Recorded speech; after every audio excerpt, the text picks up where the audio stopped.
What is it in stories that actually fires our imaginations as readers? We can devise the greatest plot structure in the world and write the most gorgeous sentences, but it's in the scene level that the reader lives the story. Dialogue is one of the most critical foundations to a story that readers actually believe in.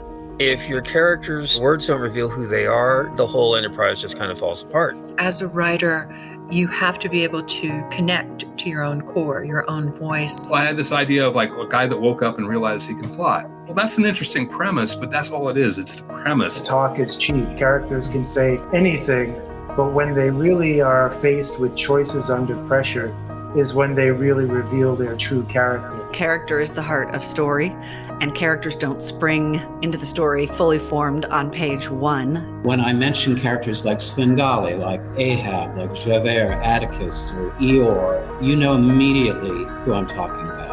Lord of the Rings or 1984, you know immediately what those novels are about. So what is it about those books? What are the techniques that allow us to suspend disbelief? Just because something worked to get you from the first draft to the second doesn't mean that it'll get you to as many drafts as a story might need. It's easy to feel productive and excited when you're drafting new words, but there's so much more to a fulfilling, complete writing life. As writers, we steer away intentionally from stereotypes. We've been doing some harmful things for decades, centuries. You may be in a situation where you have too many ideas floating around in your brain and you can't figure out which one is the one. I've got some mechanisms for helping you identify that. It's the workshop that I've always wanted to see at a conference. Everyone has their own way of writing. So really what I want to talk about is helping people figure out what is their process, what comes naturally to them. Probably just a matter of not knowing that there's other stuff you need to be doing to support the parts of your writing life where you're actually typing away. And hopefully this session will help people to see that whole landscape. I'll be taking participant submissions and actually editing them in front of the class. So they will actually be able to see what their dialogue looks like before and afterwards. I want to try to help you find a story that really needs to be told, a story that matters to you and that you think will matter to other people.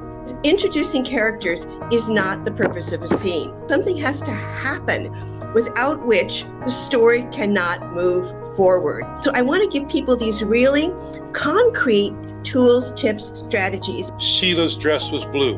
On a deeper level, Sheila's dress was the same sleazy blue Steve's mother had worn whenever she went out to get drunk. You get the context of it. You get the background of it. It's for anybody who wants to learn how to take the first step, write more authentic, inclusive fiction. There's so many times we write something where a character thinks something and doesn't do it, when in actuality, they should be doing it. Because without those obstacles, it's really tough to render change. I hope that they will be able to show, not tell, how the past has affected their characters' lives and their decision-making. Once you learn how to use these techniques and bring them into your writing, they just become second nature. You just don't know what you don't know. And you can't imagine what you need to know until you actually see it happening on the screen in front of you.